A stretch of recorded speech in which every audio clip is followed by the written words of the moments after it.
નમસ્કાર. ગાંધી ગંગા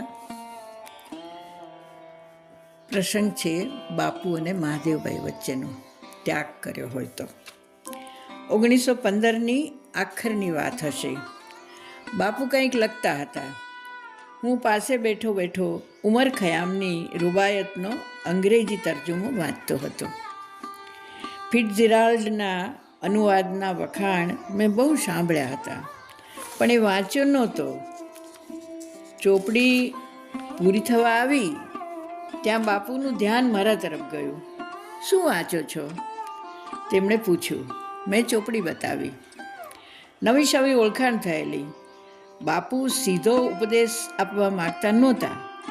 ઊંડો નિશાસો નાખી તેમણે કહ્યું, મને પણ અંગ્રેજી કવિતાનો બહુ શોખ હતો, પણ મેં વિચાર કર્યો કે મને અંગ્રેજી કવિતા વાંચવાનો શો અધિકાર? મારી પાસે વખત ફાજલ રહેતો હોય તો હું મારી ગુજરાતી લખવાની શક્તિ કાં ન વધારું? દેશની સેવા કરવી હોય તો મારો બધો વખત મારી સેવા શક્તિ વધારવામાં રોકવો જોઈએ. થોડી વાર થોભી પાછા બોલ્યા. દેશ સેવાને કાજે મેં ત્યાગ કર્યો હોય તો તે અંગ્રેજી સાહિત્યના શોખનો. પૈસા અને કેરિયર, એના ત્યાગને તો હું ત્યાગ ગણતો જ નથી. એ તરફ મને કદી ખેંચાણ હતું જ નહીં. પણ અંગ્રેજી સાહિત્યનો શોખ પાર વગરનો હતો. પણ મેં નિશ્ચય કર્યો છે કે એ શોખ મારે છોડવો જ જોઈએ.